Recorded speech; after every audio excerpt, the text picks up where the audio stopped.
my dear students, welcome back to my channel EduEagle. This is your bio ma'am Anuradha.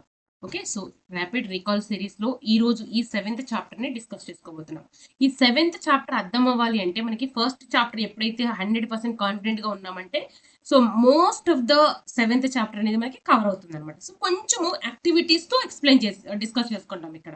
And కొంచెం ఇంకా యాక్చువల్గా మనకి lesson పేరు చూసుకున్నట్లయితే coordination in the life processes. Okay, so life process అంటే మనకు తెలుసు కదా, డైజెషన్, రెస్పిరేషన్, ఎక్స్క్రేషన్, సర్క్యులేషన్ ఇవన్నీ వస్తాయి. సో ఈ సిస్టమ్స్ అన్నిటికీ కోఆర్డినేషన్ అనేది ఎలా అవుతుంది అనేది మనకి ఎస్పెషల్గా మన డైజెస్టివ్ సిస్టమ్ ఎలా ఫంక్షనింగ్ అనేది ఎలా జరుగుతుంది మీకు ఇది చూపించడం కూడా ఇమేజ్ అనేది చూపించారు. ఓకేనా, ఆ ప్రాసెస్ ఎలా జరుగుతుంది అనేది మనకి ఈ చాప్టర్లో with the help of small activities మనకి డిస్కస్ చేసుకోబోతున్నాం. అయితే కొంచెం మనకి ఇది ఈజీ చాప్టర్ అండ్ మనకి ఆల్రెడీ ఫస్ట్ చాప్టర్ చాలా క్లియర్గా డిస్కస్ చేసుకున్నాం కాబట్టి సో ఈ చాప్టర్ మొత్తాన్ని కూడా ఒక సెషన్లో కవర్ చేద్దామని డిసైడ్ అయ్యాను. ఓకేనా, సో చూద్దాం. So without any delay let's start our session. So coordination అనేది ఫర్ ఎగ్జాంపుల్ ఇప్పుడు ఏ ప్రాసెస్కి అయినా సరే లైక్ డైజెషన్ అవ్వాలి అంటే ఇక్కడ ఫస్ట్ మనం నోట్లో ఏదైనా ఫుడ్ పెట్టుకున్నప్పుడు ఏమవుతుంది, సెలైవ్ అనేది రిలీజ్ అవ్వాలి కదా. So to release the saliva from the salivary glands ఇక్కడ మనకి బ్రెయిన్ అనేది స్టిమ్యులేట్ చేయాలి, అవునా. సో అలాగా మనకి సెటిల్ సిస్టమ్ యాక్టివ్గా ఉంటుంది. అండ్ తర్వాత మనకి మనం తీసుకున్న ఫుడ్ ఏదైతే ఉందో సెల్ దగ్గరికి వెళ్ళినప్పుడు ఇట్ రిక్వైర్స్ ఆక్సిజన్.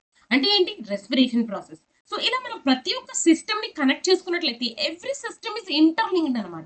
ఇప్పుడు మీకు CGPA 10 ఎలా రావాలంటే మీకు అన్ని సబ్జెక్ట్స్ ఎంత ఇంపార్టెంటో అలాగే మనం హెల్దీగా ఉండాలంటే ఈ సిస్టమ్స్ అన్నిటి యొక్క కోఆర్డినేషన్ అనేది అంత ఇంపార్టెంట్. ఓకేనా, సో డిస్కస్ చేసుకుందాం. ఇక్కడ ఏంటంటే నెక్స్ట్ మనం మేజర్గా చూడాల్సింది ఇక్కడ 2 హార్మోన్స్ ఉంటాయి. ఫీలింగ్ హంగ్రీ, అసలు మనకి ఎప్పుడు మనం హంగ్రీగా ఫీల్ అవుతాము అంటే మన బాడీలో షుగర్ లెవెల్స్ ఎప్పుడు తక్కువ అయితే అప్పుడు మనం ఆకలి అనేది వేస్తుంది అనమాట. హంగర్ ప్యాంక్స్ అంటాం. హంగర్ ప్యాంక్స్ అంటే కడుపులో చించెలు పరిగెడుతున్నాయి అట్లాంటి వర్డ్స్ యూజ్ చేస్తూ ఉంటారు కొంతమంది. సో దాన్ని మనం హంగర్ ప్యాంక్స్ అంటాం. సో ఎప్పుడైతే మనకి బ్లడ్లో గ్లూకోజ్ లెవెల్స్ తక్కువ అవుతాయో దెన్ ద హార్మోన్ గ్రెలిన్, ఇక్కడ చూడండి, దెన్ ద హార్మోన్ గ్రెలిన్ అనేది రిలీజ్ అవుతుంది. దాని వలన మనకి ఆకలిస్తుంది అనమాట. ఓకే, అయిపోయింది.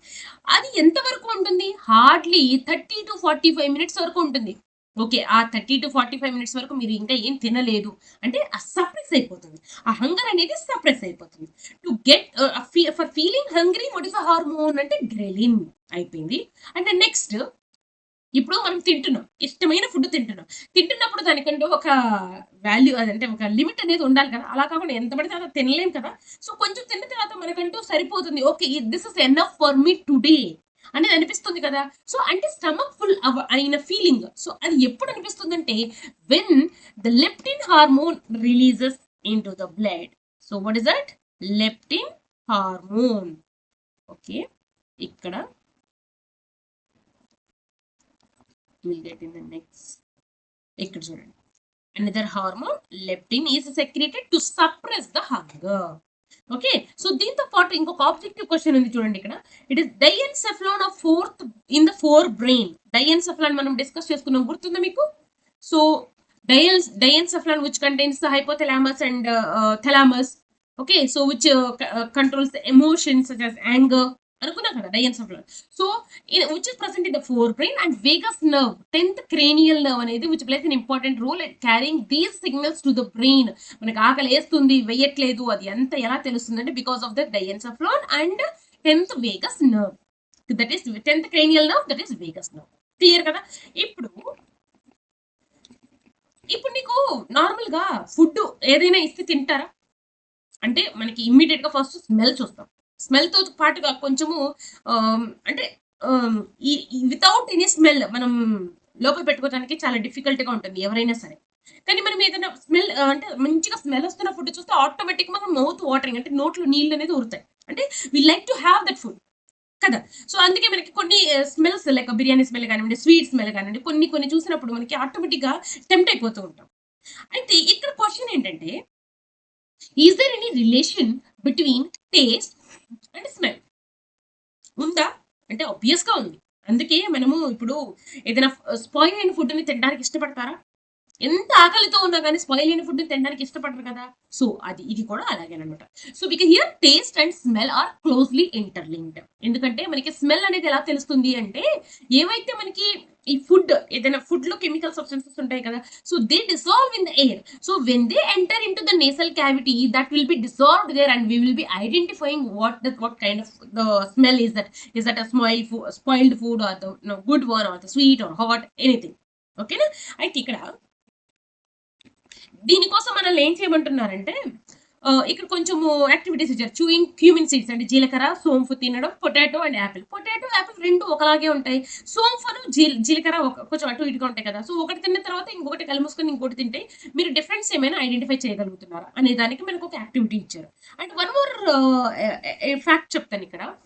ఎప్పుడైతే మనకి జలుబు చేసినప్పుడు ఫుడ్ ని చాలా తక్కువగా తీసుకుంటారు. ఎందుకు తక్కువ తీసుకుంటారు? ఏదైనా కోల్డ్ తోని సఫర్ అయినప్పుడు అంటే మనం స్మెల్ బాగుంది అనుకుంటే ఒక ముద్ద ఎక్కువ తింటాం. అయితే స్మెల్ ఏం తెలియట్లేదు. స్మెల్ తెలియట్లేదు అంటే you cannot enjoy the taste of the food. అలాంటప్పుడు నువ్వు ఎంత తిన్నా కొంచెం తిన్నా మనకి ఏమి టేస్ట్ అనిపించినప్పుడు so will you be ready to eat more and more? కాదు కదా. సో దట్ ఈస్ కోల్డ్ అంటే జలుబు చేసినప్పుడు మొత్తం అంటూ ఉంటారు కదా, మొహం అంతా పీక్కుపోయి ఉంది అనేసి. The reason behind. ఓకే, మనం ఫుడ్ తినడానికి ఎక్కువగా ఇంట్రెస్ట్ చూపించకపోవడానికి రీజన్ ఏంటంటే స్మెల్ అనేది తెలియదు కాబట్టి. సో నేసల్ ప్యాసేజెస్ బ్లాక్ అయినప్పుడు మనం ఆ స్మెల్ ని ఎంజాయ్ చేయలేము. సో దానివల్ల మనకి ఆ ఫుడ్ ని అంటే టేస్ట్ అనేది మనకి తెలియదు కాబట్టి, టేస్ట్ అంటే స్మెల్ ద్వారానే వస్తుంది కదా. సో దాన్ని మనం ఫుడ్ ని ఆస్వాదించలేము అనమాట. అర్థమైంది రీజన్. ఇక్కడ ఇంకొకటి యాక్టివిటీ అయిపోయింది. అండ్ ఇక్కడ మనకి చూసుకున్నట్లయితే మనకి టంగ్ మీద. సో టంగ్ మీద మనకి టేస్ట్ ఎలా తెలుస్తుంది? With the help of taste buds కదా. సో టేస్ట్ బడ్స్ అనేవి స్వీట్, సోర్, సాల్ట్, బెటర్ అనేవి మనకి నాలుక ముందు భాగంలో కొంచెం వెనక సైడ్స్ కి లాస్ట్ లో బెటర్ కి రిలేటెడ్ టేస్ట్ బడ్స్ అన్ని కూడా ఉంటాయి. ఎప్పుడైతే మనము టంగ్ మీద ప్లానెట్ ని ప్రెస్ చేస్తామో ఈ టేస్ట్ బడ్ కి ఏదైతే ఈ ఫుడ్ ఉందో అది డిజాల్వ్ అయ్యి లోపలికి వెళ్ళినప్పుడు that directly connects to the brain. అక్కడ నుంచి మనకి ఈ ఏదైతే ఫుడ్ తింటున్నామో అది చేదుగా ఉందా, తీయగా ఉందా అనేది మనకి తెలుస్తుంది. ఓకేనా. సో ఇక్కడ మనకి టేస్ట్ టంగ్ మీద పాపిల్లే అనేవి ఉంటాయి. So there are 4 different types of papillae: filiform, fungiform, foliate and circumvallate. Okay, so filiform ఇవ్వలేదు. సో ఫిలిఫార్మ్ పాపిల్లే కూడా ఉంటాయి. కాకపోతే ఇవి టేస్ట్ ని ఐడెంటిఫై చేయడంలో హెల్ప్ చేయవు. So which won't involve in the recognising taste but they are present on the tongue. So మిగతావి అయితే ఏమైతే ఉన్నాయో సర్కంవాలేట్ అనొచ్చు, విలేట్ పాపిల్లే అనొచ్చు. Papillae, it is not apillae. Okay, so papillae, foliate papillae and fungiform papillae. Okay, so అయిపోయింది. And next ఇక్కడ చూడండి, when we smell the airborne substances get dissolved in the watery film of the nasal mucus. The chemoreceptors present in the nose and otherwise called olfactory receptors, which trigger the signals in the form of nerve impulses to the brain where smell is detected. Similarly, as we take the food into the mouth, the taste buds send signals to the brain, picking up the slight differences in the smell. The food tastes are identified in our brain. చెప్పాను కదా. So chemicals dissolve అవడం వల్ల అక్కడ నుంచి మనకి brain కి information అయ్యి మళ్ళీ మనకి తినాలా వద్దా అనేది డిసైడ్ చేస్తుంది అనమాట. సో ఇక్కడ మనకి రెసెప్టార్స్ టంగ్ కాబట్టి టంగ్ మీద టేస్ట్ రెసెప్టార్స్ అనుకుంటున్నాం కదా. సో అలాగే నోస్ లో వచ్చేటప్పటికి olfactory or chemo receptors. Okay, so olfactory or chemo receptors. And మనకి స్కిన్ మీద చూసుకుంటే క్యూటేనియస్ రెసెప్టార్స్. అలాగే మనకి ఐలో అయితే ఐలో ఆప్టిక్ నర్వ్ ఉంటుంది కదా. ఆప్టిక్ నర్వ్, ఆడిటరీ నర్వ్ ఎలా ఉంటుంది. సో అలాగే మనకి ఇక్కడ రిసెప్టార్స్ అనే ఉంటాయి which receives the information from nose, olfactory అలా అనమాట. ఓకే, అండ్ ఇంకొకటి మనకి ఈ యాక్టివిటీ దీనికోసమే టేస్ట్ అండ్ స్మెల్ ఇంటర్లింక్ అనేది తెలుసుకోవడానికి ఇంకొకటి ఇచ్చారు. అదేంటంటే యూజింగ్ అజాఫోటిడా అంటే ఇంగువ అండ్ హింగ్ అంటే ఇంగువ and garlic. Rub it and hand కచ్చి ఫర్ టిష్యూ పేపర్. రబ్ చేసి ఇంగువని ప్లస్ గార్లిక్ వెల్లుల్లిపైన చేస్తే స్మెల్ చేస్తే మీకు ఏమనిపిస్తుంది అనేది. ఓకే, సో ఇక్కడ చూడండి, some times the mouth starts watering by just hearing the names like tamarind, lime and mango. మనం కొన్ని చెప్పాను కదా, కొన్ని ఫుడ్ ఐటమ్స్ ఎస్పెషల్ గా పుల్లగా ఉన్నటువంటివి అవి తలుచుకుంటేనే మనకి తినకపోతే నోట్లో నీళ్ళు ఉరుతాయి అంటాం కదా. సో అది ఎందుకు అవుతుందో. So let us summarize the result of activities with the help of your answer. In general, we prefer the food material which is attractive to our eyes, flavor to the nose, then we taste it. Okay, కొన్ని మనకి బయట hotels అవి వెళ్ళినప్పుడు చాలా attracting గా మంచిగా decorate చేసి మరి పెడతారు. కానీ మనకి తింటే తెలుస్తుంది అసలు కథ ఏంటో కదా. So which is attractive to our eyes, flavour to nose, then only we taste it and we can enjoy the taste of the food. ఓకేనా. సో ఇక్కడ నెక్స్ట్ ఇక్కడ ఇంకొకటి Russian scientist Ivan Pavlo did activity on Russian scientist Ivan Pavlov, he did an activity, he conducted an activity or experiment on the dogs, on the behavior called conditioning behavior. On the behavior called conditioning behavior. ఇక్కడ ఏం చేశారంటే continuous గా కొన్ని రోజుల పాటు దానికి train చేశారు. So and so టైంలో బెల్ రింగ్ చేసినప్పుడు he will provide food to the dog. అలా అలవాటు చేసిన తర్వాత కొన్ని రోజుల తర్వాత he rang the bell but he did not provide the food. Even though the dog starts oozing the saliva outside. So అది మనకి కండిషనింగ్ బిహేవియర్ కి ఎగ్జాంపుల్ గా డిస్కస్ చేసుకోవచ్చు. And coming to the what is relation between taste and something which is connected to the tongue and palate. So palate అంటే ఏంటంటే upper part ఉంది కదా buccal cavity పైన. So this is the reason, this is the one. Okay, దాని వల్ల use ఏంటి ma'am అంటే ఇప్పుడు మీరు ఏదైనా ఫుడ్ నాలుక మీద పెట్టుకున్నప్పుడు దీనికి ఒక యాక్టివిటీ ఉంది కదా, షుగర్ క్రిస్టల్స్ ని, sugar water. So sugar crystals ని నాలుక మీద పెట్టుకుని అలా పెట్టండి. ఎంతసేపటి తర్వాత ఆ షుగర్ క్రిస్టల్స్ సెలైవాలో డిజాల్వ్ అయ్యి అది టేస్ట్ బడ్లోకి వెళ్ళి మనం అది స్వీటా సాల్టా అనేది తెలుసుకోవడానికి టైం పడుతుంది, అంటే చాలా టైం పడుతుంది. అలాగే మనకి అలా కాకుండా షుగర్ వాటర్ తీసుకున్నాం అనుకోండి, ఆ షుగర్ వాటర్ అనేది తొందరగా మనకి టేస్ట్ బడ్లోకి వెళ్ళి మనం ఈజీగా ఐడెంటిఫై చేయగలుగుతాం. అంటే ఏంటి, మనము ఎప్పుడైతే ప్యాలెట్ ని యూజ్ చేస్తున్నామో ద షుగర్ క్రిస్టల్స్ ఏవైతే ఉన్నాయో that gets dissolve in the saliva and it will reach to the taste bud. అలాంటప్పుడు మనకి టేస్ట్ ని ఈజీగా ఐడెంటిఫై చేయగలుగుతాము. So that is possible with the help of the palate. Clear? ఈ activity కూడా related discuss చేసుకున్నాం. అండ్ ఇక్కడ చూసుకోండి ఎక్కడి నుంచి అక్కడికి వెళ్తుంది. సో టంగ్ దగ్గర ఏముంటాయి, టేస్ట్ బడ్స్ ఉంటాయి. మౌత్ లో సెలెవరీ గ్లాండ్స్, నోస్ లో ఆల్ఫాక్టరీ రిసెప్టర్స్. ఇవన్నీ టేస్ట్, స్మెల్ అండ్ మనకి నోట్లో ఉన్నటువంటి సెలెవరీ గ్లాండ్స్ కూడా హెల్ప్ చేస్తాయి కదా. సో ఇవన్నీ కూడా మనకి ఇన్ఫర్మేషన్ ఎక్కడికి వెళ్తుంది అంటే బ్రెయిన్కి వెళ్తుంది. బ్రెయిన్కి వెళ్ళి ఓకే సో ఈ టేస్ట్ సో ఈరోజు ఈ బిర్యానీ తిన్నాము, ఈరోజు ఈ స్వీట్ తిన్నాము అనేది మనకి మన బ్రెయిన్ ఒకటిస్తుంది.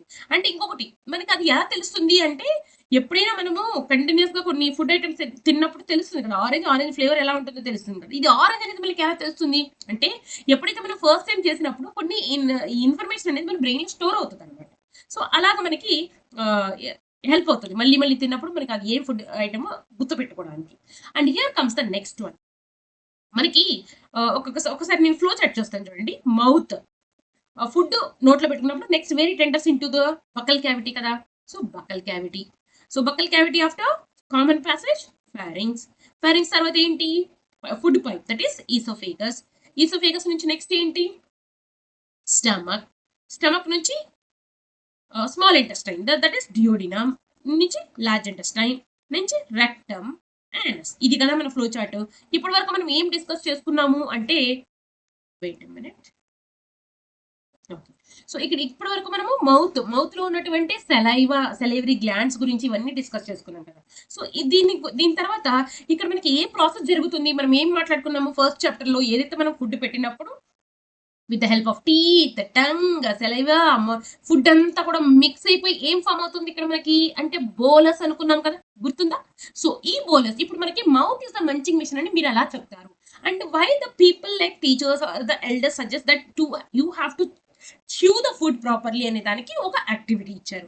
సో దీనికోసం ఏం చేయాలంటే ఇక్కడ మనకి చాక్ పీస్ ని ఒక 2 బీకర్లు తీసుకోవాలి. సో దీంట్లో వినిగర్ ఫిల్ చేసుకొని ఒక దాంట్లోనేమో చాక్ పీస్ అలా వేయాలి, ఇంకొక దాంట్లోనేమో పౌడర్ వేయాలి. సో ఏది తొందరగా డిజాల్వ్ అవుతుంది. So always means every one know that powder గా ఉన్నది తొందరగా డిజాల్వ్ అవుతుంది కదా. సో అలాగే మనం ఎప్పుడైతే స్వాలో చేసిన ఫుడ్ ఎక్కువ టైం తీసుకుంటుంది డైజెస్ట్ అవ్వడానికి, అలా కాకుండా మనం నమిలినప్పుడు ఫుడ్ ఏంటంటే ఇదంతా కూడా సెలైవా అండ్ క్రషింగ్ అనేది జరుగుతుంది కాబట్టి ఆ మాస్టికేషన్ ప్రాసెస్ ద్వారా సో మనకి ఫుడ్ అనేది నెక్స్ట్ డైజెషన్ కి ఈజీ అవుతుంది అనమాట. So it shows that mouth is the munching machine. So ఈ పాయింట్ కవర్ అయిపోయింది. అండ్ ఇది యాక్టివిటీ డిస్కస్ చేసుకున్నాం. అండ్ నేను చెప్పాను కదా టీత్ కూడా ఇట్ ప్లేస్ మేజర్ రోల్ అని. అండ్ ఇక్కడ మనకి ఈ చాప్టర్ నుంచి వెరీ వెరీ ఇంపార్టెంట్ ఏమొస్తుంది అంటే డెంటల్ ఫార్ములా. అది ఏంటి అంటే 2123 by 2123 incisors, canines, premolars and molars. Total ఎన్ని ఉంటాయి అంటే 16 ఇన్ ద అప్పర్ జా అండ్ అలాగే మనకి 16 ఇన్ ద లోయర్ జా ఉంటాయి అన్నమాట. సో టోటల్ 32 టీత్ ఉంటాయి. అందుకే ఎవరైనా ఏదైనా కోపం వస్తే 32 పళ్ళు రాలితే అంటాం కదా మామూలుగా తెలుగులో. ఓకే. సో ఇదనమాట రీజన్. ఓకే. సో మనకి తెలుసు ఇన్సిజర్స్ అంటే ఏంటి? Front teeth which are sharp which helps in cutting the food. And canines are the ones which are more mostly we will see in case of carnivorous animals, which helps them to tear the flesh. Okay, they are also sharp. And premolars and molars ఇక్కడ చూడండి మీకు ఎలా ఉంటాయంటే blunt గా flat surface ఉంటాయి. అవి మనకి chewing purpose use అవుతాయి. ఓకేనా. సో ఇది కూడా క్లియర్. అండ్ నెక్స్ట్ వచ్చేసి టైప్ ఆఫ్ టీత్ అన్నారు. ఇన్సిజర్స్ నెంబర్ ఎన్ని, షేప్ ఏంటి, ఫంక్షన్ ఏంటి. సో ఇక్కడ నుంచి మీరు రాస్తున్నా చూడండి. Type of teeth is incisors, canines, premolars and molars. ఇప్పుడు మనకి టోటల్ అడిగారు కదా. సో 2 1 2 3 కదా. 2 1 2 3 బై 2 1 2 3. సో ప్రీమో ఇవి రెండు 4 4 4 8. ఇక్కడ 2 4 4 4 8 6 6 12. సో మొత్తం ఎన్ని? 32 కదా. సో ఇన్సిజర్స్ కి షేప్ అడిగారు కదా. ఇక్కడ చూడండి షేప్ ఉంటుంది. They have sharp edge, having sharp edge, sharp and pointed, sharp and pointed. And ఇక్కడ మనకి చూసుకున్నట్లయితే blunt and flat, blunt and flat surface. ఈ రెండింటికి కూడా ఇన్సిజర్స్ దేనికోసము అంటే కటింగ్, ఇవేంటి అంటే టెంగింగ్, ఇవేంటి అంటే chewing, chewing and grinding, and grinding. ఓకేనా. సో ఇది ఇంపార్టెంట్ అనమాట. ఓకే, మీ లక్ బాగుందంటే ఇదే టేబుల్ కనుక 4 మార్క్స్ కనుక ఇచ్చారనుకోండి, యార్ సో లైక్. ఓకే, సో ఇప్పుడు అయిపోయింది కదా.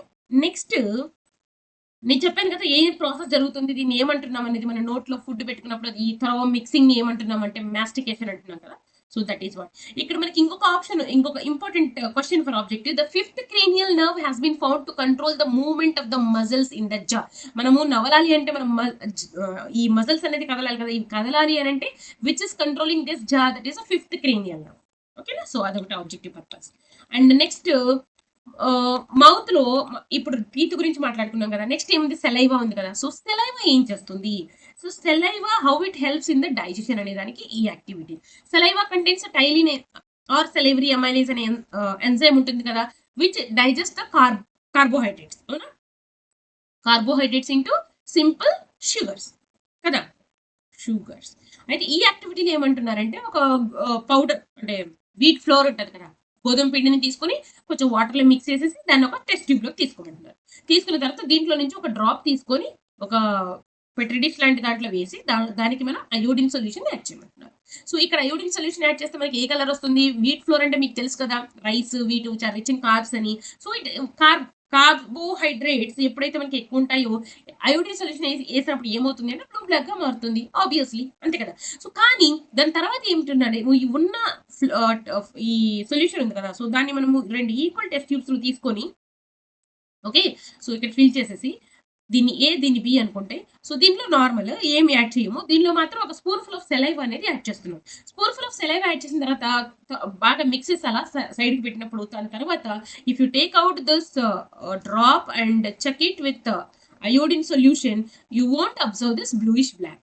ఎందుకు అబ్జర్వ్ చెయ్యము అంటే ఏదైతే సెలైవాలో ఉన్నటువంటి సెలైవా అమైలేజ్ ఉందో that converts complex carbohydrates into simple sugars. That is the reason we won't observe this colour change. So ఇప్పుడు మీకు ఏం జరిగినట్టు? డైజెషన్ ప్రాసెస్ జరుగుతుంది కదా. సో దీనికి ఒక యాక్టివిటీ అనమాట. And this is important, very very I can say very very very, it's not very, it's very. Okay okay, ఇక్కడ చూసుకున్నట్లయితే pH ఆఫ్ ద సెలైవా వచ్చేసి 6.3 నుంచి 7.4 వరకు ఉంటుంది. అసలు pH అనేది ఏంటి? ఆల్రెడీ మీకు కెమిస్ట్రీలో డిస్కస్ చేసుకుని ఉంటారు కదా, పర్సంటేజ్ ఆఫ్ హైడ్రోజన్ అయాన్స్. ఒకవేళ 1 to 6 ఉంటేనేమో దాన్ని మనం ఎసిడిక్ అని, 7 ఉంటేనేమో న్యూట్రల్ అని, అండ్ 8 to 14 ఉంటేనేమో బేస్ ఆర్ ఆల్కలైన్ అని అంటారు, ఆల్కలైన్ ఆర్ బేస్ అంటారు. సో ఇది కదా. సో మనకి ఇప్పుడు కొన్ని ఫుడ్ ఐటమ్స్ యాసిడిక్ గా ఉంటాయి. ఫర్ ఎగ్జాంపుల్ ఆరెంజ్ తినామనుకోండి, ఆరెంజ్ కంటెంట్స్ యాసిడ్ కదా. సో దానివల్ల మనకి pH అనేది ఎక్కువ అవుతుంది అనమాట, pH మన మౌత్ లో. సో కొన్ని ఫర్ ఎగ్జాంపుల్ కొన్ని కార్బ్స్ రైస్ తీసుకున్నాం అనుకోండి. రైస్ మనకి బేసిక్ అంటే కార్బోహైడ్రేట్ ఆల్కలైన్ ఫుడ్డే కాబట్టి దాని యొక్క pH తక్కువగా ఉంటుంది కాబట్టి సేమ్ అలాగే ఉంటుంది. అంటే దీన్ని బట్టి మీకు ఏం అర్థమవుతుందంటే based on the food intake మన యొక్క మౌత్‌లో ఉన్నటువంటి pH అనేది చేంజ్ అవుతూ ఉంటుంది. ఓకేనా? సో ఇదనమాట. అండ్ ఇక్కడ నెక్స్ట్ వచ్చేసి ఇక్కడ చూడండి ఈ point. Based on the above test we know that the saliva secreted causes the medium to change to alkaline. దానివల్లనే మనకి ఎప్పుడైతే మనకి సెలైవరీ అమైలేజ్ ఆర్ టైలిన్ ఉందో అది ఆల్కలైన్ కండిషన్ లో మాత్రమే యాక్టివ్ గా ఉంటుంది. సో దాన్ని బట్టి మనం తినే ఫుడ్ ని బట్టి ఆ డైజెషన్ ఎక్కడ జరగాలి అండ్ ఎంజైమ్స్ యాక్టివిటీ అనేది జరుగుతుంది. ఓకే. అండ్ ఇక్కడ just it's like what I can say like very interesting point in biology. కొంతమంది ఏం చేస్తారంటే పగలు నిద్రపోయేటప్పుడు ఇటు నుంచి జల్లు గార్చుకుంటూ ఉంటారు. ఎందుకు అలా జరుగుతుంది అంటే నార్మల్గా మనల్ని ఏమంటామంటే డయర్నల్స్ అంటే మనం డే టైంలో యాక్టివ్గా ఉంటాము కానీ నైట్ టైంలో ఉందామని చాలా కష్టపడతాము. ఎస్పెషల్గా శివరాత్రి రోజు చాలా మంది నాలాగా చాలా ట్రై చేసి ఉంటారు కానీ ఓకే. సో అది అందరికీ తెలిసిన ఫ్యాక్టే. కాకపోతే కొంతమంది ఉంటారనుకోండి. సో అది కామన్‌గా జరుగుతుంది కదా! ఎందుకలా అంటే we are diurnals. We will be active during the day time. But rest తీసుకుంటాం నైట్ టైమ్‌లో. కానీ కొన్ని animals they are active during night time. వాటిని మనం నాక్టర్నల్స్ అంటాం. లైక్ ఔల్స్, బ్యాట్స్ ఇవన్నీ వస్తాయి.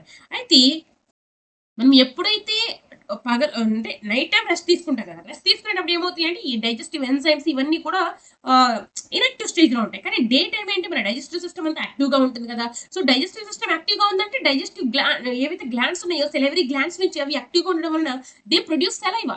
మనం నార్మల్‌గా ఉన్నామంటే we will swallow the saliva. నిద్రపోతున్నామంటే ఇది ఉండదు కదా! అందుకని ఆ సెలైవా ఏదైతే ఉందో మనకి కార్నర్స్‌లో బయటకొచ్చేస్తదనమాట. ఓకేనా? అది రీజన్. అండ్ ఇక్కడ వచ్చేసి ఇంకొక factor that is nearly 1 to 1.5 litres of saliva produce అవుతుంది పర్ డే మన బాడీలో. కాకపోతే మనం మాక్సిమం దాన్ని మళ్ళీ మింగేస్తున్నాం.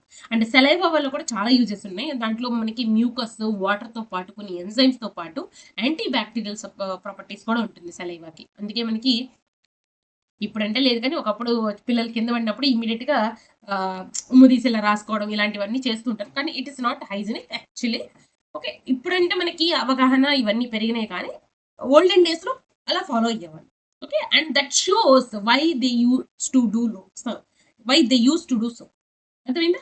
ఓకే. నెక్స్ట్ మనం మాట్లాడుకుందాము travel of the food through oesophagus. ఇప్పటి వరకు మనం మాట్లాడుకున్నదంతా మౌత్ గురించే కదా! సో దాని తర్వాత ఎక్కడికెళ్ళింది ఫుడ్డు అంటే ఫుడ్ పైపే కదా! సో ఫుడ్ పైప్‌లో ఏం జరుగుతుంది అంటే ఫుడ్ పైప్‌లో ఫుడ్ ఎళ్తుంది. అంతేగాని డైజెషన్ ప్రాసెస్ ఏం జరగదు కదా! అంటే ఈ ఈసోఫేగస్‌లో ఏంటి అసలు అది ఏంటి? ట్యూబ్ కదా! ఆ ట్యూబ్ ఎలా ఉంటుంది? ఎలాస్టిక్ ట్యూబ్ అంటే ఫుడ్ అనేది మనకి ఈజీగా స్క్వీజ్ అవ్వడానికి హెల్ప్ అవుతది. Which is made of muscles. అవునా? సో ఇక్కడ చూడండి దాని గురించి ఒక flow chart. Oesophagus it passes the food from mouth to the stomach అయిపోయింది. And it is muscular and elastic. మనం తీసుకున్న ఫుడ్‌ని బట్టి ఒక్కోసారి కొంచెం మిగిలితే ఒక్కోసారి ఇంత మింగినా గాని మనం ఎళ్ళిపోతుంది కదా! So because of the elasticity of the oesophagus only. And walls carry the movement that is contraction and relaxation. Because of that only it is possible to swallow the food into the body. Right? And next ఈ oesophagus walls for example మనము ఒక్కొక్కసారి dry food తింటాము, జ్యూసీవి తింటాము. ఒక్కొక్కసారి చాలా డ్రైవి తిన్నప్పుడు there will be a problem if it is not covered with mucus. ఎందుకంటే మ్యూకస్ ఉండడం వల్ల అది ఈజీగా జారిపోతుందన్నమాట మనం తిన్న ఫుడ్ అంతా కూడా. ఒకవేళ లేదంటే it may effect the walls of the oesophagus. So అలా మనకి ప్రొటెక్ట్ చేస్తుంది. And it is a long tube upper end ఏమో ఫారింగ్స్ కి it is connected with and lower end of the oesophagus it is connected to the stomach. అంతే కదా! So ఇక్కడ image లాగా చెప్తా చూడండి మీకు ఈజీ అవుతది. సో ఇది కదా మనకి ఈసోఫేగస్ పైప్. ఈసోఫేగస్ అనేది ఇది. ఇక్కడ మనకి మౌత్. ఓకే. ఫుడ్ అనేది మనకి ఎక్కడి నుంచి వస్తుందండి? మౌత్ నుంచి ఇక్కడికెళ్తుంది. ఇక్కడ నుంచి మనకి నెక్స్ట్‌కెళ్తుంది కదా! Will take another colour. Okay. ఇక్కడ నుంచి మనకి ఇలా ఫుడ్ ఎళ్తుంది కదా! సో ఇలా ఫుడ్ ఎళ్తుందంటే ఇక్కడ పాసేజ్ అనేది ఎలాస్టిక్‌గా ఉంటుంది. అంటే ఇది మనకి ఇక్కడేమో యాంటీరియర్ సైడ్ ఏమో it is connected with pharynx and it is connected with the stomach ఇక్కడ. ఓకే. ఎలా వెళ్తుందంటే త్రూ కాంట్రాక్షన్ అండ్ రిలాక్సేషన్. ఇది మనకి జస్ట్ ఇక్కడ ఒక ఇలా డ్రా చేసుకుంటే ఒక పైప్ ఓకే. ఈసోఫేగస్ దీని నుంచి ఇది. ఇది ఎక్కడి నుంచి ఎక్కడికెళ్తుంది? అంతే సింపుల్. Flow chart. అయిపోయింది. నెక్స్ట్ దీన్ని కూడా మనం ప్రూవ్ చేయడానికి ఈ పెరిస్టాల్టిక్ మూవ్‌మెంట్స్ ఎలా ఉంటాయి? ఒక యాక్టివిటీ ఉంది కదా! సో దానికోసం మనం ఏం చేయాలంటే ఇక్కడ సైకిల్ ట్యూబ్స్ తీసుకున్నాం అన్నమాట. సైకిల్ ట్యూబ్స్ తీసుకొని దాని లోపల ఆయిల్ పోసేసి పొటాటోస్ పెట్టాలి. అంటే దానికి సూట్ అయిన అంత చిన్న పొటాటోస్ పెట్టి మనం ఇలా స్క్వీజ్ చేస్తూ ఉంటే బికాస్ ఆఫ్ ద ఆయిల్ అది స్మూత్‌గా వెళ్ళిపోతుంది కదా! సో, అలాగే మన బాడీలో కూడా మనం ఫుడ్ స్వాలో చేసేటప్పుడు సేమ్ ప్రాసెస్ జరుగుతుంది. అయిపోయింది. అండ్ పెరిస్టాల్టిక్ మూవ్‌మెంట్స్ ఇక్కడ చూడండి. అండ్ ఇంకొకటేంటంటే ఇక్కడ ఇమేజ్ చూస్తే సో, ఈ గ్రీన్ కలర్‌ది ఏంటి అంటే బోలస్. ఓకే. సో, బోలస్ ఎప్పుడైతే మనకి మాస్టికేషన్ ఫుడ్ మాస్టికేట్ అయ్యి అంటే నమిలి దాంతో సెలైవా ఇవన్నీ మిక్స్ అప్ మన పళ్ళతో మంచిగా ఇట్లా క్రష్ చేసిన తర్వాత ఫార్మ్ అయింది మనకి బోలస్. అవునా? అయితే ఇక్కడేంటంటే ఇక్కడ ఒకటి ఎపిగ్లాటిస్ అనేది ఉంటుందని తెలుసు కదా! ఎపిగ్లాటిస్ ఏం చేస్తది? ఒక ట్రాఫిక్ సిగ్నల్ లాగా పనిచేస్తదనమాట. ఎయిర్‌ని రెస్పిరేటరీ సిస్టమ్‌లోకి ఫుడ్‌ని డైజెస్టివ్ సిస్టమ్‌లోకి పంపించేలాగా చేస్తది కదా! సో, ఇక్కడ మనకి ఎప్పుడైతే మనకి ఫుడ్ స్వాలో చేస్తామో ఇంతింత ఒకేసారి స్వాలో చేయలేం కదా! సో, అక్కడ ఒక స్ఫింక్టర్ ఉంటుందన్నమాట. కొంచెం కొంచెం ఫుడ్ మాత్రమే మనల్ని నెక్స్ట్‌కి పంపించడానికి. దాన్ని మనం ఈసోఫేజియల్ స్ఫింక్టర్ అంటాం. అలాగే మనకి ఇక్కడ ఇంకొక స్ఫింక్టర్ ఉంటుంది. దీన్ని మనం సారీ ఈసోఫేగల్ స్ఫింక్టర్ ఇక్కడ మనకి కార్డియాక్ స్ఫింక్టర్ కూడా అనొచ్చు. ఈసోఫేగస్ నుంచి స్టమక్‌కి కదా! సో, ఇక్కడ నుంచి ఇక్కడికంటే ఇక్కడ స్టమక్‌కి దగ్గరే ఉంటుంది కాబట్టి ఈసోఫేగస్ దగ్గరే ఉంటుంది కాబట్టి ఇది cardiac sphincter or oesophageal sphincter కూడా అనొచ్చు. దీన్ని మనం పైలోరిక్ స్ఫింక్టర్ అంటాం. ఓకే. అయితే అయిపోయిందా? ఇక్కడి నుంచి ఎలా వెళ్తుంది అంటే ఈ oesophagus which is covered with mucus and slimy అనుకున్నాం కదా! So, which is covered by the like circular and longitudinal muscles. So, ఆ circular and longitudinal muscles contraction and relaxation ఇలా అవ్వడం వలన ఆ ఫుడ్ ఏదైతే ఉందో that squeezes into that and it moves out. ఇది కిందకొచ్చినప్పుడు ఇది ఎక్స్‌టెండ్ అవుతుంది. ఇది కిందకొచ్చినప్పుడు ఇట్లా. అలా ఫుడ్‌ని మనకి స్క్వీజ్ చేస్తదనమాట కిందకి. And slowly it enters into this J shaped stomach. అర్థమైందా? So, this is an activity. ఆ ప్రాసెస్ ని మనం అంటున్నాము peristalsis contraction and relaxation of the muscles of the oesophagus pushes the food to the next part of the digestive system. అలా రాసుకుంటే సరిపోతుంది. And next ఇక్కడ నుంచి మనకి ఈసోఫేగస్ నుంచి నెక్స్ట్ ఎక్కడికి వెళ్తుంది ఫుడ్ అంటే స్టమక్ కి కదా! సో, ఇక్కడ మనం స్టమక్ గురించి డిస్కస్ చేసుకుందాం. Stomach the mixer and digester ఎందుకు అంటున్నాము అంటే మొత్తం ఏదైతే ఉందో ఈ బోలెస్ ఆ గ్యాస్ట్రిక్ జ్యూస్ ఆ ఎంజైమ్స్ అన్నిటితోని మిక్స్ అయిపోయి స్మూత్ పేస్ట్ లాగా మారుతుంది ఇన్ ద స్టమక్. సో, దాన్ని మనము అంటున్నాము ఖైమ్ అని. ఆల్రెడీ ఫస్ట్ చాప్టర్‌లో డిస్కస్ చేసుకున్నాం. Because of the acidity or acidic nature of the ah, stomach ఈ ఖైమ్ అనేది మనకి ఎసిడిక్ కండిషన్‌లో ఉంటుంది. ఇక్కడే మనకి ప్రోటీన్ డైజెషన్ జరుగుతుంది అని మనం చాలా క్లియర్‌గా డిస్కస్ చేసుకున్నాం ఫస్ట్ చాప్టర్‌లో. ఓకేనా? ఇక్కడ మనకి walls of the stomach secrete juice containing hydrochloric acid అయిపోయింది. ఇక్కడ చూసుకున్నట్లయితే చెప్పాను కదా! సో, ఇది స్మూత్ పేస్ట్ అవుతుంది. దాన్ని మనము ఖైమ్ అంటున్నాం. ఇక్కడ ఇంకొకటేంటంటే పైలోరిక్ స్ఫింక్టర్ అని చెప్పాను కదా! Cardiac sphincter and pyloric sphincter. ఇది కార్డియాక్ స్ఫింక్టర్ అనుకుంటే, ఇది మనకి పైలోరిక్ స్ఫింక్టర్. ఎప్పుడైనా సరే మనకి ఫుడ్ ఒక్కసారిగా వెళ్ళదు. ఇక్కడ నుంచి కొంచెం నెక్స్ట్ కొంచెం అట్లా వెళ్తుందన్నమాట. సో, దీన్ని మనం ప్రొపల్షన్ అని అండ్ ఇక్కడ మనకి గ్రైండింగ్ ప్రాసెస్ జరుగుతుంది. విగరస్ పెరిస్టాల్సిస్ జరిగి మనకి ఫుడ్ అంతా మంచిగా మిక్స్ యాసిడ్స్ తోని, హైడ్రోక్లోరిక్ యాసిడ్ తోని, ఎంజైమ్స్ తోని మొత్తం ప్రాసెస్ జరుగుతుందన్నమాట. రిట్రోపల్షన్ ఏంటంటే మనం ఎప్పుడైతే ఎక్కువ అతిగా తినడం వలన కొంచెం ఫుడ్ పాయిజనింగ్ వలన మనకి వామిటింగ్స్ అయ్యే ఛాన్సెస్ ఉంటుంది కదా! ఆ టైంలో మనకి రిట్రోపల్షన్ ఆర్ రివర్స్ పెరిస్టాల్సిస్ అంటాము. Instead of going the food into the next part of the digestive system that is duodenum that comes acid reflex అంటాం కదా! అది మనకి రివర్స్ ఫ్లో తనడం వలన ఇక్కడి నుంచి మనకి సేమ్ మనకి బయటకొచ్చేస్తుంది. దాన్ని మనం వామిటింగ్ అంటున్నాము. అయిపోయిందా? అండ్ నెక్స్ట్ వచ్చేటప్పటికి ఇక్కడ మనకి రూమినెంట్స్‌లో మనం ఇట్లా వామిటింగ్ అంటే మనకేదో అంటే ఎప్పుడో ఫుడ్ పాయిజన్ అయ్యేటప్పుడో, లేకపోతే ఎక్కువగా తీసుకోవడం వలనో, ఫుడ్ సరిగ్గా డైజెస్ట్ అవ్వకపోవడం వలనో జరుగుతుంది. కానీ ఇన్ కేస్ ఆఫ్ రూమినెంట్స్‌లో ఇది కామన్ ప్రాసెస్ అనమాట. అవి ఏం చేస్తాయంటే ఫుడ్ తిన్న తర్వాత మింగేస్తాయి. మింగిన తర్వాత వాటి యొక్క స్టమక్‌లో ఒక పార్ట్‌లో స్టోర్ చేసుకుంటాయి. స్టోర్ చేసుకొని అవి ఎప్పుడైతే లీజర్‌గా ఉన్న టైంలో ఏం చేస్తాయంటే they will bring back food into the mouth. అవి మంచిగా నెమరు వేసుకుంటాయన్నమాట. నెమరు వేసుకున్న తర్వాత మాత్రమే ఆ సెల్యులోజ్ ఏదైతే ప్లాంట్స్‌లో సెల్యులోజ్ ఉంటుంది కదా! Which is a very hard material కదా! సో, అది మంచిగా నమిలి దాని తర్వాత అది మింగినప్పుడు దాన్ని స్టమక్‌లో ఉన్న యాసిడ్ దాన్ని డైజెస్ట్ చేసుకోగలుగుతుంది ఈజీగా. ఓకే. సో, ఈ రివర్స్ పెరిస్టాల్సిస్ ఏదైతే ఉందో అది మనకు common in case of ruminants అనేది మీకు అర్థం అవ్వాలి. ఓకేనా? నెక్స్ట్ అయిపోతే ఇక్కడ మనకి స్టమక్‌లో ఎంత సేపు ఉంటుంది ఫుడ్. ఎంత పర్సెంటేజ్ ఆఫ్ డైజెషన్ జరుగుతుంది అండ్ ఎంత సేపు ఉంటుంది. అంటే స్టమక్‌లోకి వచ్చేటప్పటికి మీకు 50% ఆఫ్ దట్ ఫుడ్ డైజెస్ట్ అవ్వడానికి 3 అవర్స్ పడితే, అదే స్మాల్ ఇంటెస్టైన్‌లో ఇంకొక 2 ½ అవర్స్ పడుతుంది. అంటే మనం తిన్న ఫుడ్ ఇక్కడ ఒక 3 అవర్స్, ఇక్కడ ఒక 2 ½ అవర్స్. అంటే నియర్లీ 6 అవర్స్ వరకు పడుతుంది. అయితే ఇక్కడ మీరు క్యాజువల్‌గా ఒక డౌట్ అడగాలి. మ్యామ్ మరి ఏంటి మాకు స్కూల్‌లో ఒక 2 అవర్స్‌కి బ్రేక్ ఉంది. ఆ 2 అవర్స్ బ్రేక్‌లోనే మాకేదో ఆకలేస్తూ ఉంటుంది కదా! ఓకే. అదేంటి అంటే కంప్లీట్ స్టమక్ అంతా ఎంప్టీ అయిన దాకా మనం ఏం తినకుండా ఉండలేం గదా! సో, కొంచెం ఖాళీ అయినా గాని మనకి we feel hungry. So, process digestion జరుగుతూనే ఉంటుందనమాట. అలాగా మనకి 100% స్మాల్ ఇంటెస్టైన్‌లో గూడా డైజెస్ట్ అయ్యి ఫుడ్ నెక్స్ట్ వేస్ట్ అంతా లార్జ్ ఇంటెస్టైన్‌కి ఎళ్ళిపోవాలి అంటే ఇది 40 అవర్స్ పడుతుంది. అది గూడా ఏంటి ఓన్లీ వెజిటేరియన్ ఫుడ్. ఇదే నాన్ వెజ్ తిన్నామనుకోండి, ఈ గంటలు ఎక్కువైతాయి అనమాట. చాలా అవర్స్ పడతదనమాట. నాన్ వెజ్ డైజెస్ట్ అవ్వడానికి. ఓకేనా? సో, ఇదనమాట. అండ్ నెక్స్ట్ వచ్చేసి మనకి ఇక్కడ స్టమక్ అనేది మనకి బ్యాగ్ లాగా ఉంటుంది. It is not like A bag with specific volume. It is కొంచెం ఎలాస్టిక్‌గా ఉంటుంది. ఒక్కొక్కసారి ఇష్టమైన ఫుడ్ తిన్నప్పుడు మీరు చూసుకుంటే కొంచెం పొట్ట ముందుకొచ్చింది. ఇయాల ఎక్కువ తిన్నానని అనుకుంటూ ఉంటాం కదా! సో, ఎందుకంటే it is elastic in nature. And ఇక్కడ మనకి ప్రొడ్యూస్ చేసే హెచ్‌సీఎల్ ఏదైతే ఉందో which can digest the strong bones. అంత స్ట్రాంగ్ ఉంటదనమాట. Strong enough to digest the hard bones. మరి అంత కాన్సంట్రేటెడ్ హెచ్‌సీఎల్ అనేది మన స్టమక్ వాల్స్‌ని ఎలా ప్రొటెక్ట్ చేస్తుంది? మన స్టమక్ వాల్స్ అనేవి ఆహ్, అంటే వాటికి ఎఫెక్ట్ అవ్వదా? అంటే అవ్వదు. అవుతుంది. 2 ఉన్నాయి. ఎలా? ఎందుకు? అనేది డిస్కస్ చేద్దాం. సో, దీనికి ఒక యాక్టివిటీ ఇచ్చారు మన టెక్స్ట్ బుక్‌లో. ఇక్కడ ల్యాబ్ యాక్టివిటీ అని. దీనికోసం మనం 2 గ్రీన్ లీవ్స్‌ని తీసుకొని ఒకదానికి వాసెలిన్ ఆర్ పెట్రోలియం జెల్లీ అప్లై చేయమంటున్నాడు. ఇంకొక దానికి నార్మల్‌గా లీవ్ చేయమంటున్నాడు.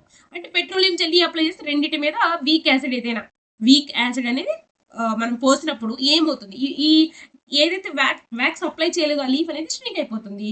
అండ్ ఇక్కడ మాత్రం ఇది సేఫ్‌గానే ఉంటుంది. సేమ్ అలాగే మన బాడీలో స్టమక్‌లో కూడా ఇక్కడ మ్యూకస్ లేయర్ అనేది ఉంటుంది.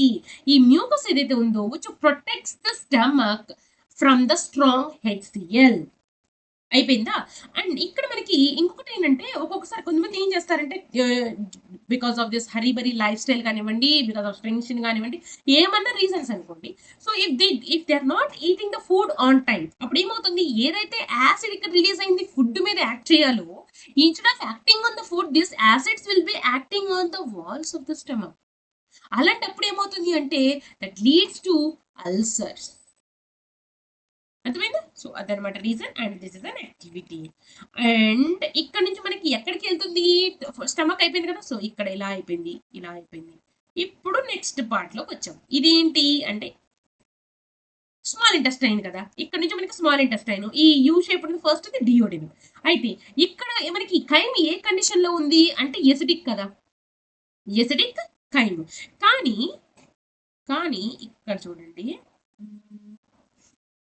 ఓకే. ఇక్కడ ఉంది కదా! సో, ఇక్కడ మనకి ఏముంటుంది? లివర్ ఉంటుంది కదా!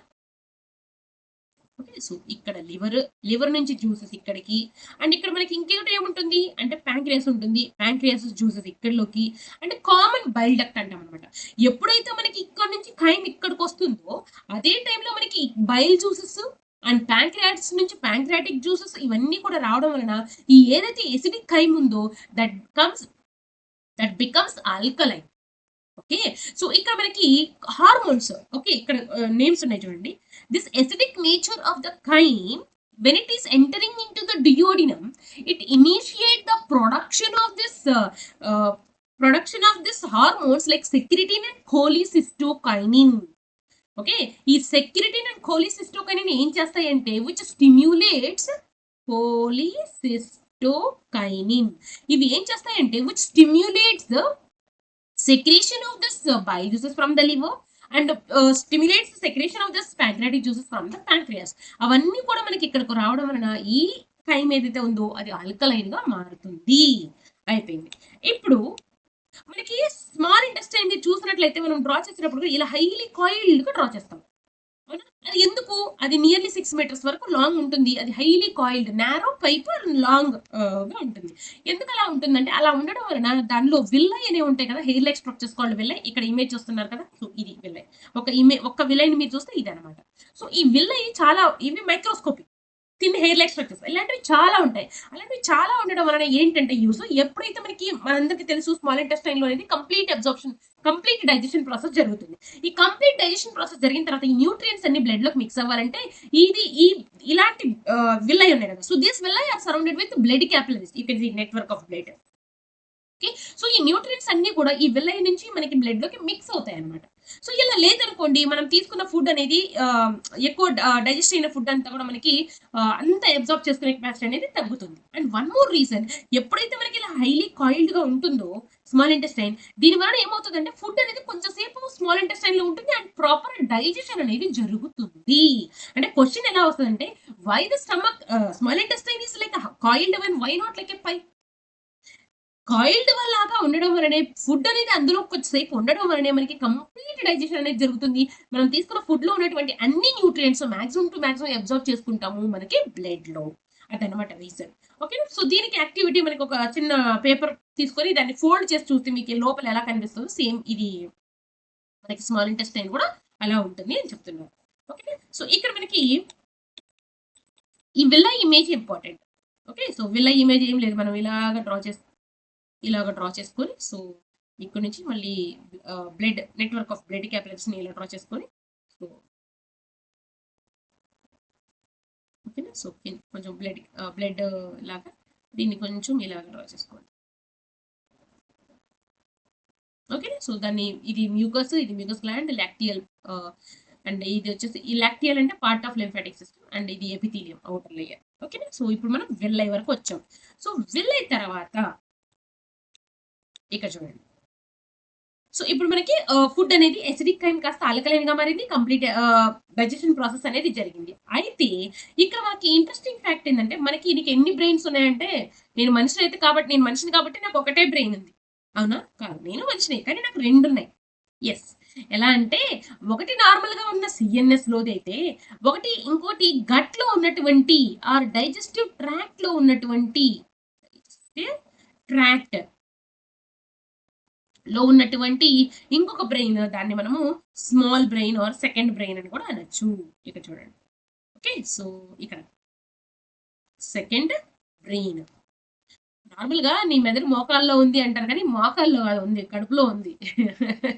Okay, second brain. సో దీన్ని మనము ఎంటరిక్ నర్వస్ సిస్టమ్ అంటాము. Enteric nervous system. అసలు ఏంటి ఎంటరిక్ నర్వస్ సిస్టమ్?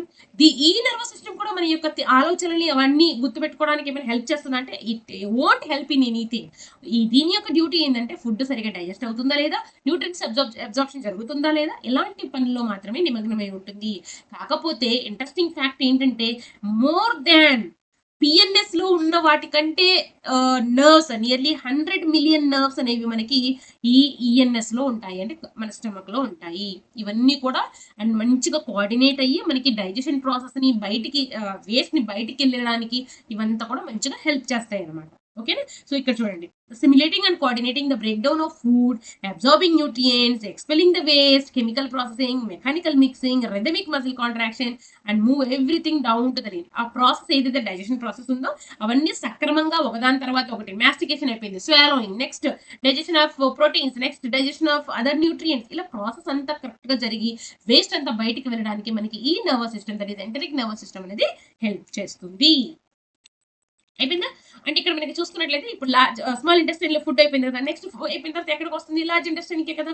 సో ఈ లార్జ్ ఇంటెస్టైన్ లో మనం చూసుకున్నట్లయితే అన్డైజెస్టెడ్ ఫుడ్ మెటీరియల్ అనేది మనకి through faecal matter or stool ద్వారా వెళ్ళిపోతుంది. ఇలా కాకుండా మనకి బాడీలో నుంచి వేస్ట్ అనేది ఇంకొంచెం రూపేణ బయటికి వెళ్తుంది. అది ఏంటంటే త్రూ బ్లడ్, అంటే కిడ్నీ ద్వారా, అంటే యూరిన్, స్కిన్ అయితే స్వెట్, ఇవన్నీ కూడా మనకి బయటకు వెళ్తాయి అనమాట వేస్ట్.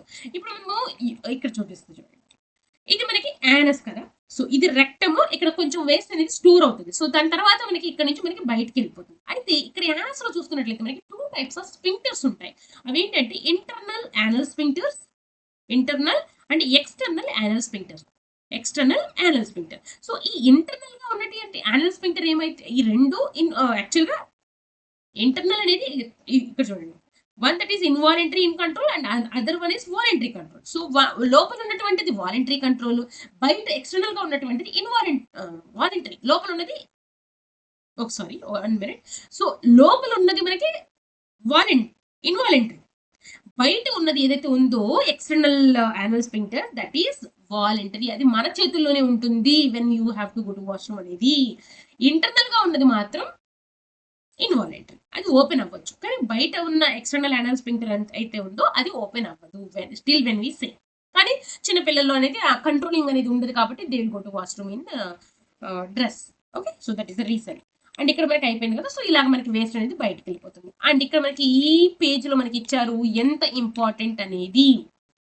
అంటే ఇప్పుడు డ్యూరింగ్ రెస్పిరేషన్ మనకి ఎలాంటి process we breathe continuously by inhaling and exhaling. Involuntary process is controlled by medulla as we discuss this in the fifth chapter. And of the medulla is in the autonomous nervous system కదా. And during respiration the movement of the intercostal muscles and diaphragm and rib cage inflating, deflating. So ఇవన్నీ కూడా nervous సిస్టమ్‌తో coordinate చేసుకోవాలి. అలాగే process of digestion అనేది అంత simple process అంటే కాదు. Complex process. దీనికి కూడా మనకి నర్వస్ సిస్టమ్ కోఆర్డినేషన్ ఉండాలి. రెస్పిరేటరీ సిస్టమ్ కోఆర్డినేషన్ ఉండాలి. సర్క్యులేటరీ సిస్టమ్ తో కోఆర్డినేషన్ ఉండాలి. ఇలా అన్నీ కరెక్ట్‌గా జరిగితేనే మనకి డైజెషన్ ప్రాసెస్ జరుగుతుంది. And whatever the food we are eating we will get all the nutrients అన్నమాట. సో ఈ చాప్టర్ ఒక చిన్న చిన్న యాక్టివిటీస్ సేమ్ ఇది మీరు ఈజీగా ఎలా నేర్చుకోవాలి, ఎంత బాగా ఫాస్ట్‌గా కంప్లీట్ చేయాలంటే ఇది నేను చెప్పాను కదా టెక్నిక్. ఒక ఫ్లో చార్ట్ ఏసుకోండి. ఒక ఫ్లో చార్ట్ దాని తర్వాత ఎక్కడికక్కడ మీరు డయాగ్రామ్ తీసుకోండి. ఇక్కడ మౌత్ అయిపోయింది. మౌత్‌లో ఏమేమి జరిగాయి? తర్వాత ఈసోఫేగస్‌లో ఏం జరిగాయి? తర్వాత స్టమక్‌లో ఏం జరిగాయి? ఏం యాక్టివిటీ ఉంది? దాని తర్వాత స్మాల్ ఇంటెస్టైన్‌లో ఏ ప్రాసెస్ జరుగుతుంది? What are the activities? And next villi గురించి స్ట్రక్చర్ గురించి డ్రా చేసుకున్నాం. అండ్ తర్వాత నెక్స్ట్ వచ్చేసి హ్మ్, ఈ యానస్ అంటే ఇలా డ్రా చేసుకోండి. ఇక్కడ ఏంటి ఇంటర్నల్ ఏంటి, ఎక్స్టర్నల్ యానస్ స్ఫింక్టర్ ఏంటి అది అయిపోయింది. అండ్ దీంతో పాటుగా మనకి స్పెషల్‌గా నేర్చుకోవాలి మనకి ఇక్కడ ఈఎన్ఎస్ అంతే. చాలా ఈజీగా ఉంది కదా! So that is the reason I completed this fast revision in this one session only. So if you like this video, share with your friends and subscribe the channel edu eagle and hit the bell icon. Thanks for watching.